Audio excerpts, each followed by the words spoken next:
Muy buenas tardes, queridos amigos. Bienvenidos a Vladimir a la Una. Hoy tenemos dos invitados. En la primera parte, Miguel Pizarro, diputado a la Asamblea Nacional por Primera Justicia, diputado de Miranda. Y en la segunda estaremos conversando con Hugo Martínez, candidato del Partido Socialista Unido de Venezuela a la alcaldía del municipio de Zamora, Guatire, estado Miranda también. Bienvenido, Miguel. Un saludo. ¿Cómo te va? ¿Cómo estás? Bien. Chico, ¿por qué tú no eres candidato a la alcaldía del municipio de Sucre? Tu nombre se mencionaba mucho para eso, ¿no? Sí, sin duda, Vladimir. Empezamos bien, recta para los codos en el primer segundo. Mira, nosotros siempre hemos hecho, y Petare fue el sitio donde escogimos echar raíces, donde hemos desarrollado política. Nosotros dimos una discusión muy profunda. Yo creo que para poder explicar la decisión del 10 de diciembre, el primer paso es hacer un corte de cuentas del 15 de octubre. Lo que nosotros hemos enfrentado como país hoy en día es un modelo que destruye el voto como herramienta. Nosotros teníamos una lógica de pensamiento que era muy clara, que yo creo que hoy hizo techo. Ser mayoría es suficiente. Y esa mayoría bastaba para derrotar ventajismo, control social, amedrentamiento, atropellos, etc. Eso funcionó para ganar la Asamblea Nacional, pero eso hizo aguas de cara al 15 de octubre. Hay una parte de autocrítica, sin duda. Mal manejo, mal enfoque, falta de una campaña nacional. Pero el 15 de octubre nos enfrentamos a un virus que mutó. A un general del Plan República metido en un centro de votación, a un sistema de control social a través del carnet de la patria que compraba abstención en lugar de generar votos, de un esquema completo donde el Estado simulaba una elección. Y eso nos llevó a una discusión profunda de qué hacer de cara al voto y a la herramienta electoral como ruta para salir de esta crisis que estamos viviendo. Y discutimos, en Primera Justicia llegamos a una decisión que para poder ganar unas elecciones de verdad no hay que participar más en simulaciones electorales, que de cara a preservar el voto como herramienta y poder prepararnos para lograr una de dos cosas, o mejores condiciones para las presidenciales o estar mejor preparados de cara a las condiciones que hoy en día enfrentamos para las presidenciales, decidimos no participar en las municipales y enfocarnos en lo que en verdad importa, que es que este país cambie. Ahora te digo una cosa individual. Yo soy un convencido, Vladimir, que la gente no quiere votar para que los políticos tengamos cargos, que aquí la gente quiere votar para que este país cambie en términos definitivos, cambie para tener el futuro que nos merecemos y preservar el voto como herramienta.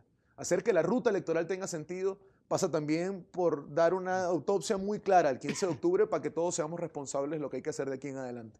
Sin embargo, fíjate, hay muchas candidaturas en el país de gente que milita en partidos, que han decidido no participar, entre ellos Primera Justicia. Y te puedo hacer una lista larga de candidatos, de militantes de Primera Justicia que están por allí buscando el voto. Y no es tan larga, además. Bueno, de 335 municipios hay compañeros o ex compañeros del partido en 14 de los municipios inscritos. Es decir, que hay 320 municipios donde la coherencia de la decisión se ha manifestado y se mantiene. Porque lo más importante ahorita no pero tiene se dice que hay dirigentes con la cosa individual. No, yo soy un enemigo de los contrabandos. Ajá, al que te inscriben por debajo. Se dice que hay dirigentes que han inscrito candidatos por debajo. Al que dicen que no está candidateado y de repente aparece con un dirigente de algún partido al lado. Esos contrabandos es parte de la incoherencia y la inconsistencia que a veces nos pasa factura en la sociedad. Nosotros nos quejamos a veces de que la gente no nos entiende, de que no nos escucha, de que a veces no responde a ciertas cosas, pero es hora también de revisarnos nosotros. Nosotros le hacemos el corte de cuentas necesario a todo el mundo siempre. Nosotros a todo el mundo le damos el balance de nuestros aciertos, de nuestros errores, de nuestras victorias, de nuestros retrocesos. Tenemos a veces la humildad de asumir que nos hemos equivocado. Yo estoy arrancando hoy esta entrevista con la humildad de decir que la lógica de pensamiento de ser mayoría, hoy en día ya no basta para poder ganar. ¿En qué se ha equivocado Miguel Pizarro? ¿Y en qué se ha equivocado Primera Justicia? Te empiezo por una cosa muy individual, por los términos inmediatistas y absolutistas. Hay una cosa en la que yo he incurrido como error y que reconocerlo es el primer paso para que más nunca me pase. Eso de estamos a la vuelta de la esquina de que las cosas cambien y pareciera que uno maneja el páramo del zumbador porque tú ruedas y ruedas y ruedas y nunca llegas a la bendita esquina a la que tienes que darle la vuelta para llegar al cambio. Pero además que la euforia de los momentos políticos nos lleven a cálculos inmediatistas. La verdad es que la política es un proceso y nosotros estamos hoy en el peor momento de la política. Estamos hoy en el peor momento de nuestra propia credibilidad. Y eso tiene que ver con cómo nosotros como dirigentes asumimos el momento donde estamos. ¿Cómo se repara eso? El primer paso es siendo honestos, siendo coherentes, siendo consistentes con nuestras decisiones, demostrando que el sacrificio no es esta tontera que dice, no, yo me estoy sacrificando, por eso me lancé de candidato. No. Sacrificio es teniendo la primera opción, como se ha tenido y como varios de nosotros la ha tenido en varios municipios, entender que la ruta electoral y el voto como herramienta debe preservarse para cambiar este país definitivamente y que después va a haber tiempo para nosotros. Yo tengo 29 años, Vladimir. Si yo me pongo con cálculos inmediatistas, ¿dónde va a estar mi carrera política de cara al país del futuro que yo sueño? ¿Cómo yo ayudo a que este país cambie si nunca nosotros hacemos balance de por dónde vamos? Pero además lo más importante, en el medio del péndulo, entre ese extremo que se va por un lado y cree que esto es Ucrania y que la cosa hay que dirigirla solamente desde la conflictividad, el desconocimiento absoluto del otro y el atropello, y el otro extremo del péndulo que cree que esto es el Reino Unido y la cosa es con tecito y sentados y solamente hablando y con las reglas tradicionales del espíritu republicano, en el medio de ese péndulo está el país. El país que entiende que sí, hay que confrontar, hay que luchar, hay que protestar, pero que también hay que reconocer, hay que entender que el otro existe y buscar la forma menos traumática de salir de este proceso en el que estamos. Y ahí, en el medio de ese péndulo, donde hoy está la mayoría del país, es donde tiene que hoy circunscribirse nuestra acción política. Fíjate, Aquí, por ejemplo, Javier Alviares dice, se define incoherencia, municipales no, presidenciales sí. es que no tiene que ver con cómo nosotros vemos la transacción electoral. Y qué bueno esa pregunta que hacen, porque entender esta elección y entender las elecciones como la democracia tradicional de nuestro país es negar dónde estamos parados hoy. ¿Quién siente, y usted que nos ve en su casa, siente usted que votó libremente el 15 de octubre? Que cuando lo reubicaron, cuando intentaron malandrear en centros, cuando cerraron centros de votación antes de tiempo, ¿quién puede sentir que hubo una elección libre? Ahora, yo no soy tan tonto y tan naif como para creer que es que nos van a devolver todas las condiciones electorales y que esto se va a resolver y vamos a ir por una elección como si esto fuera Suiza. No, yo creo que nos toca prepararnos para un virus que mutó. Nosotros teníamos una lógica de aprendizaje que empezó con el error del 2005. Esa abstención parlamentaria que mató a una fuerza opositora que venía creciendo y que se terminó estancando. ¿Cuál es la diferencia entre aquella y esta abstención? Tiene una diferencia de fondo. Aquella abstención era la decisión cómoda de algunos dirigentes de esconderse en la abstención como herramienta de lucha para no asumir una derrota porque no eran mayoría. Y eso no es porque no eran mayoría. Y eso es un cambio de fondo, Vladimir. En ese momento, los que querían cambio en este país no eran mayoría y no tenían la humildad de admitirse como una minoría que tenía que construirse como una fuerza. Y en la abstención consiguieron un refugio para no dar explicaciones. Hoy en día somos una mayoría a la que no se le permite votar libremente, una mayoría a la que no se le permite pero yo que te este pregunto, país cambie Miguel, como tengan que Miguel, cambiar. pero el derecho al voto no se defiende ejerciéndolo. El derecho al voto se defiende ¿Cómo lo reivindicas tú, en dos formas, no Vladimir. votando? Porque si tú vas a una elección que es una simulación electoral, ¿cómo funciona un sistema electoral? Tú lo has vivido porque tú fuiste diputado, has sido constituyente. Tú tienes que construir un movimiento, generar el momento político, dar la convicción de que se puede ganar y tú llegas después al final a la elección. La elección no se gana el día de la elección. La elección es el resultado de una victoria política previa que tú tuviste que tiene la transacción electoral como resultado. De cara al voto y a la elección como mecanismo de lucha, ¿cómo se preserva más? Yendo a una simulación electoral, porque es una simulación lo que hay el 10 de diciembre. Centros reubicados, no hay tinta indeleble, sigue el malandreo del carnet de la patria y los toldos enfrente de los centros de votación, un plan república que se comporta como cómplice, unos coordinadores del CNE que son más militantes del PSUV que coordinadores del árbitro electoral. O tú te organizas, tú logras masticar esto lo suficiente para que esta mayoría que hoy en día existe, una mayoría que quiere cambio, pueda expresarse mediante el voto y tengamos una salida. Ahora, esa que no sea discusión traumática. de no participar, ¿se dio suficientemente? ¿Se discutió? ¿O Yo fue creo que una decisión que adoptaron 2 o 3 y se le impusieron al resto? Mira, yo creo que hay discusiones que claramente hubiese sido mejor masticarlas. Yo estoy seguro que si la discusión de no ir a las elecciones se hubiese hecho con muchos más sectores, se hubiese hecho mucho más amplia, hubiese sido distinto el resultado probablemente de cara a la opinión pública. Hoy estamos, creo yo, en el peor de los mundos. Unos que participan, otros que no participan, unos que explican, otros que no explican, unos que se han agarrado a esto como de vacaciones, entonces no se mueven. Y en esa dinámica, la política es la que pierde. Ahora, había una realidad que te impusieron. No había mucho tiempo Ahora, para fíjate, ¿tú qué discutirla. están haciendo hoy? Te pregunto, Miguel. Porque hay unos los que están yendo a la campaña, a las elecciones, están haciendo campaña, están buscando el voto. Pero ¿qué están haciendo los que no están haciendo campaña, los que llaman a no votar? ¿Qué están haciendo como política alternativa al voto hoy? 3 cosas que son muy claves. Y una de esas, ayer yo tuve una experiencia importante en la Católica, la semana pasada en la Unimed, pero son 3 tareas, o por lo menos en lo personal te digo mis 3 tareas que me he asumido yo mismo. Pues. La primera, fortalecer nuestra organización. Después de casi 20 años en esto, no basta con decir que nos corrieron un testigo. Hay que mejorar nuestra organización. ¿Qué testigo falló? ¿Qué movilizador falló? ¿Qué centro electoral tuvo qué condiciones? Porque no en todos pasó lo mismo. ¿Dónde fue el Plan República? ¿Dónde fue el CNE? ¿Dónde fueron los colectivos? ¿Dónde fue nuestra gente? ¿Dónde estuvo nuestra falla? Segundo, construyendo una fuerza remoralizadora de nuestra fuerza. Que hoy aquí, y quienes nos ven, ¿quién siente hoy que está montado en el ring y que puede ganar? Tenemos que fortalecer. Y lo tercero, nosotros logrando consolidar a todos los cuadros medios y bajos a que sueñen con el país que nos merecemos. Por aquí hay un tuit que lo vas a responder al regreso. Terry Ramírez, si no votamos perdemos espacio, otro error máximo. Venezuela necesita que la mayoría vote, dice Terry Ramírez. Y aquí hay 2 comentarios. Uno que dice lo siguiente: Pizarro sigue equivocado en el análisis. Ellos hicieron agua por Guarimbero, no por ventajismo del gobierno, dice, ese soy yo. Y otro que te dice por aquí, Francisco Ávila, ¿por qué no te postulas como candidato presidencial en 2018? Dos maneras de ver la cosa. Hacemos la pausa y ya venimos con Miguel Pizarro.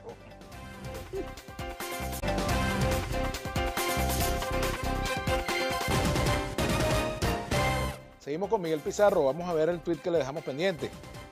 Lo tenemos aquí en pizarra. Si no votamos, perdemos espacio. Otro error máximo. Venezuela necesita que la mayoría vote, dice Terry Ramírez. Y es una forma, es cuando yo decía que estamos en el peor de los mundos. Lo importante es explicar. Hoy en día el voto no significa lo que debería significar un voto. Uno vota y cambia el poder, cambia la estructura, preserva un espacio, conquista un espacio nuevo. A partir del 15 de octubre, esa lógica es una lógica que hay que reinventarla, porque hoy en día no es así. Aunque seamos mayoría, esa mayoría la coartan, no puede votar, la reubican, la persiguen, la asustan y al final la mayoría no se expresa. La defensa de espacios, por defensa de espacios, pareciera que fuera un deporte si al final no la convertimos en una acción concreta. Y mientras que exista ese paraguas de la ANC y el suprapoder intentando dominar todo lo que salga de una elección, las elecciones solo van a ser una simulación electoral. Ese soy yo, dice por aquí. Pizarro sigue equivocando análisis. Ellos hicieron agua por guarimbero, no por ventajismo del gobierno. Mira, yo creo que del tema de la calle hay un resultado negativo que debemos evaluar, que es que hay una parte de los opositores que no se volvió a reconciliar más con la lucha del voto y el proceso político tradicional. Y eso tiene que ver con nosotros. Cuando yo leí a algunos dirigentes que culpaban a la abstención como culpando a la gente de lo que pasaba, eso no es un dedo que va para allá, ese dedo tiene que venir para acá. El que no se mueve, el que no vota, el que se abstiene en una elección donde tú llamaste a participar, tiene que ver con nuestra política, cómo los enganchas, cómo le haces balance, cómo lo haces sentir parte de esta pelea. A quienes fueron parte de las protestas durante más de 100 días, donde yo fui uno de los protagonistas junto con mucha otra gente, creo que uno de nuestros deberes era hacerle un corte de cuentas. ¿Qué ganamos? ¿Qué perdimos? ¿Hasta dónde avanzamos? No hubiese habido elecciones regionales sin calle. No hubiese estado hoy en día la dinámica de una presidencial en puertas y latente sin ejercicio de protesta y de calle. Pero además nuestro país tiene que tener la capacidad de soñar más allá del inmediatismo y más allá de las coyunturas. Y yo creo que del proceso, más allá de la terminología peyorativa que usa el que hace el comentario, es que acá, a cada proceso político, tiene que haber un corte de cuentas y un saldo de victorias y derrotas. Francisco Ávila, ¿por qué no te postulas como candidato presidencial en 2018? Primero, tengo todavía 29 años, yo no tengo la edad y además yo creo que cargos tan importantes en momentos tan complicados debemos buscar la forma de que hayan gobiernos de amplia unidad y de amplia base y eso no es como un muchacho, hay que buscar gente con más experiencia. José Velasco, diputado, el país se derrumba y no vemos políticas acertadas por parte de la MUD. Mira, yo creo que sin duda alguna estamos en el peor momento del país y yo creo que la MUD como espacio y como plataforma unitaria tiene que ser reinventada. Hoy la unidad como la conocíamos no existe. Hoy la unidad como la conocíamos no es esa fuerza Henry Falcón dice que la MUD se murió. Bueno, Henry dice muchas cosas siempre y está bien, así como María Corina dice otras, es el péndulo. Pero yo creo que más allá del péndulo, en el medio, todo el mundo dice cosas. Aquí el tema es que hay que dejar de decir cosas para la cámara y para la televisión, hay que decirlas adentro en las oficinas, en los salones, en las reuniones, donde el país espera que seamos maduros y podamos ponerle dirección política al momento político. No se trata de un ejercicio de popularidad, no se trata de quién dice la cosa que agarra más retweets o agarra más like en Instagram o le va mejor en la televisión, sino que le da certidumbre al que nos ve de que este país puede cambiar. Ahora, por ejemplo, la MUD, la oposición, los partidos de la oposición, ¿tienen respuestas, por ejemplo, frente al hambre, frente a la inflación, frente a estos problemas? Para allá iba, porque precisamente cuando hablan de la crisis, ahí es donde yo creo que está uno de los vacíos más grandes de la acción política. Mientras que tú y yo estamos hablando aquí hoy, Vladimir, hay algún paciente con VIH que no consigue el antirretroviral. Mientras que tú y yo estamos hablando aquí hoy, Marisela de Maca, la flaca Marisela, que seguramente no nos está viendo, está buscando dónde tener un antibiótico para sus peladitos en la casa. Mientras que nosotros hablamos de gente comiendo la basura. Y ante esa realidad, ¿qué hacemos? ¿Solamente diagnóstico o pasamos a la acción? Los articulamos, los organizamos, entendiendo que no tenemos el poder del Estado ni la economía fuerte de nuestro lado para poder resolver eso. El hambre no puede ser nada más un diagnóstico, no puede ser nada más una fotico para ser un titular de prensa, es una causa. Y lo que a nosotros hoy nos falta es sentido de causa en muchas cosas de nuestra lucha. Aquí todo el que ha perdido peso tiene que conseguir en la política una respuesta.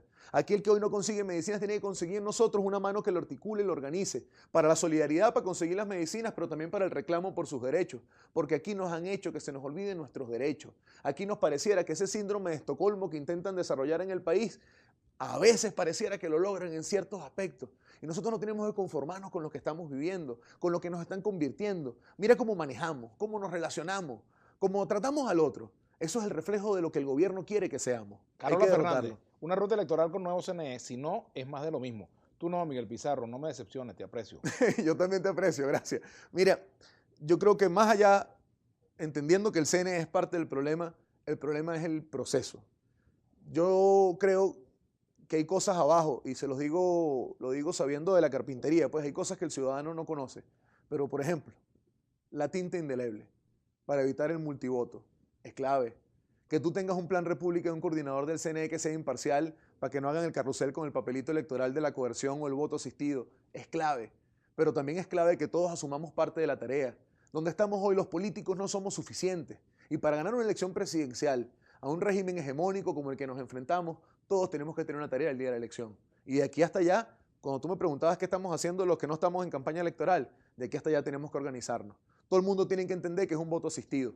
Todo el mundo tiene que entender que es el carrusel de la papeleta donde no la meten en la cajita. Sin embargo, Miguel, hay una realidad. El 11 de diciembre, por cierto día de mi cumpleaños, que es el día que vamos a tener el nuevo mapa municipal, puede haber dos opciones. Un mapa municipal absolutamente rojo o un mapa municipal con pedazos de diversos colores. Con lunares. ¿Verdad? Si prosperara la línea de no participar, será un mapa absolutamente rojo. ¿Qué le dices tú a los habitantes de Chacao, de Latillo, de Baruta, de aquellos municipios donde ha gobernado la oposición? Salgámonos de los 12 municipios donde somos mayoría solos. No pensemos, porque un país no se puede dirigir pensando en el Latillo, Chacao, Lechería, el norte de Valencia. El país se tiene que dirigir pensando en el país entero. Sin duda alguna. Bueno, Petare lo tiene, sin duda alguna, hasta hoy en día lo tiene el chavismo. Es así, pero no, lo tenemos de la oposición, perdón, Ocarí. Sin duda alguna es un escenario negativo. A lo que vamos el 10 de diciembre, lo que va a pasar en este país no es una victoria por ningún lado. No es algo positivo, no es algo para lo que hay que estar alegre, pero hay que entender por qué está pasando. El 10 de diciembre es una simulación electoral. El 10 de diciembre no importa cuánto nos expresemos, cuánto movemos, cuánto votamos. Al final reubican un centro, cambian dos cosas, te hacen un nivel de coerción. Y si en las elecciones presidenciales no es lo mismo, Miguel. Por eso voy para allá, Vladimir, porque el reto hoy tiene que ser o tener mejores condiciones o estar preparados para derrotar esas condiciones. Y yo lo digo, a lo mejor por joven uno lo admite, pero hoy en las condiciones en las que estamos, usted que está en su casa, ¿se siente que están preparados para derrotar un sistema electoral como el que nos hemos enfrentado? Yo estoy seguro que no, pero se puede preparar, porque lo hemos hecho antes. Porque lo hicimos en el 2007, porque lo hicimos en el 2015, porque los errores del 2012 de Capriles Chávez y Capriles Maduro permitieron lograr combatir el sistema para luego ganar la Asamblea Nacional. Y esto es un espacio que es similar a eso. Cuando nosotros hablamos de ese mapa, pensemos hoy, las alcaldías que están en manos nuestras tienen presupuesto, tienen capacidad de resolver los problemas, tienen capacidad de generar la estructura necesaria para poder cambiar paradigmas, o nosotros tenemos que enfocarnos en lo que en verdad importa en este país, que es poder cambiar a quienes gobiernan, poder cambiar a quienes toman las decisiones, a quienes han centralizado la plata, a quienes persiguen al que piensa distinto, porque mientras que nosotros hablamos, hay una crisis que se profundiza, una crisis que hace que pacientes trasplantados pierdan los órganos y se estén muriendo como perros en los hospitales porque nadie los atiende y nadie les responde. Mientras que nosotros estamos aquí, la cantidad de mensajitos que tú mismo recibir en redes sociales o los compas que están aquí en el equipo de producción para poder conseguir una medicina, una cosa tan básica como un antibiótico, pana, para conseguir una fórmula, una comida, esa es la lucha que tenemos que dar. Porque la lucha política y la victoria política va a ser solo una consecuencia de la derrota en el plano social. Continuamos aquí con comentarios. Christian Moller, voy a dejar por Latillo, que ha mejorado en manos del PSUV. Volvemos al ejercicio de Latillo. Mira, hay municipios donde si votan 50 personas, nosotros ganamos 49-1. Y hay municipios donde tú requieres poder tener la organización necesaria para poder ganar. Hoy, en estas condiciones en las que tú estás, en esta simulación electoral, lo que el gobierno quiere es apostar a ese instinto básico del político de ser candidato. Y te lo digo yo, mira, el síndrome del candidato es algo que hay que combatir todos los días, porque en esas etapas, entre la elección del 15 de octubre y las decisiones, más de un día uno se paraba con síndrome de candidato, no, es que yo soy distinto, es que yo soy lo más cercano que hay a una deidad, es que yo sí, y no es verdad. Fran Suárez lo que te dice por aquí. El hombre es el único animal que tropieza dos veces con la misma piedra y cuando se tropieza dos veces con la misma tensión, se convierte en un perfecto animal. ¿Ah? Mira, hay para todos los gustos al final. Y yo creo que esta es una decisión que no es popular, no es una decisión fácil de implementar, pero que nos tiene que obligar a nosotros a poder construir una fuerza que vaya más allá de nosotros mismos. Aquí hay otro comentario para ti. Vamos a ver qué dice en el Twitter. El error de la MUD es no ponerse de acuerdo con un proyecto claro, con un líder consolidado. Todos quieren imponer su propia agenda, dice el analista. El analista, buen análisis además. Mira, una de las cosas que yo creo que a la unidad le hacen falta es poner una fecha de primarias. Es que en este país los venezolanos y cada ciudadano pueda tener una fecha en la que sepa que va a escoger a su abanderado presidencial, que sepa en la que va a escoger al abanderado alrededor del cual se va a construir un equipo y una plataforma. Creo que nos falta más allá del diagnóstico, lo venía diciendo. Ayer yo estaba en la Católica con varios de los que venimos desde el 2007 haciendo política juntos. Hoy, por cierto, 21 de noviembre. Día del estudiante, Día por del cierto, estudiante, felicitaciones a los día, estudiantes, día ¿vale? del estudiante universitario. Así es, el aniversario de esa gesta de los jucevistas y los jucavistas en contra de la dictadura de Pérez Jiménez. Y ayer nosotros hablábamos que hace falta más que el diagnóstico. Aquí hay que tener un gran pacto nacional, una gran construcción de consensos nacionales, un gran marco que nos permita saber quiénes somos y contra qué estamos. Porque aquí hay que tener postura. ¿Qué hacemos cuando este país cambie con el dólar?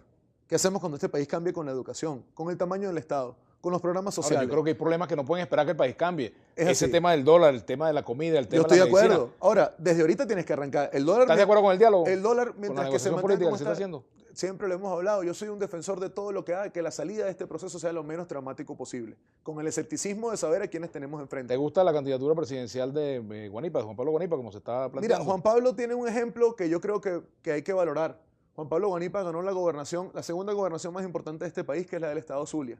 Y habiéndola ganado, defendió sus principios, sus valores y no se arrodilló ante un poder espurio que se construyó sobre la base de sangre y fuego, que es la Asamblea Nacional Pero Constituyente. un tachirente te pudiera decir, sí, pero nosotros tenemos nuestra gobernadora No, aquí. está bien, pero para mí la política son valores y son principios. La política es coherencia. La política no es cargos, la política no es de pragmatismo. El pragmatismo destruyó a un proyecto que ¿Qué la le dice izquierda un quiso ciudadano, como el MAS. ¿qué le Y dice lo un ciudadano que destruyó vive en Petare? y lo acabó. ¿Qué le diría a un ciudadano de Petare? ¿Que saque o no saque su carnet Mira, de la patria? Más allá del tema del carnet de la patria, que es un sistema de dominación, yo le diría al vecino de Petare, no sienta que está condenado, vive así toda la vida. Porque nosotros no tenemos por qué vivir en un sistema donde necesitas algo distinto a tu cédula para conseguir comida, donde dependes de 3 o 4 enchufados para que te traigan una cajita para tu barrio, donde dependes de pagarle un poquito el de PDVSA gas para que te llegue la bombona, donde dependes del ruleteo y el mercado negro para conseguir medicina. Ese país que tenemos hoy es el que yo le digo al de Petare y al de todo el país, que no nos acostumbremos, que no nos condenemos porque hay que cambiarlo. Argimiro Mora, la oposición no participó en las municipales porque saben que el chavismo lo va a barrer. Mira, eso es una visión simplista.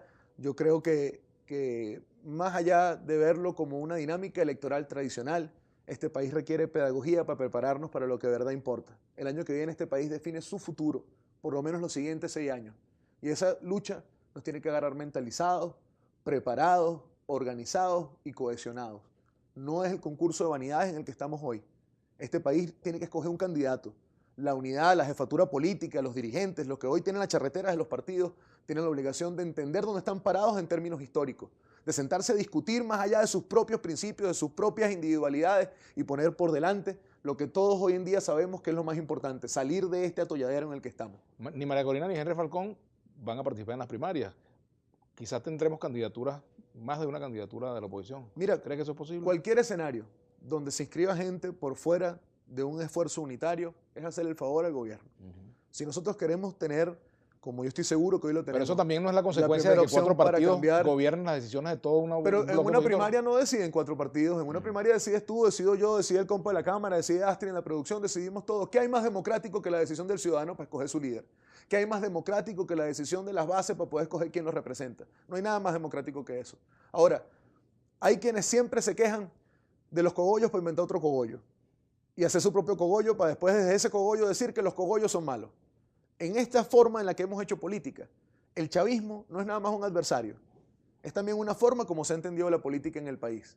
Hay que ser abierto, hay que escuchar qué piensa distinto, hay que sumar de la crítica y hay que entender que nosotros solos no podemos. Tenemos que pelear todos juntos por el futuro que merecemos. ¿Qué opinas del escape de Ledesma? Mira, después de más de 1000 días preso, qué bien que está con su esposa, con sus hijas, que puede ver la luz del sol, que puede caminar en una calle. Ojalá pueda pasar lo mismo con todos los presos políticos. Ojalá pueda pasar lo mismo con Freddy, que está encerrado en la Embajada de Chile.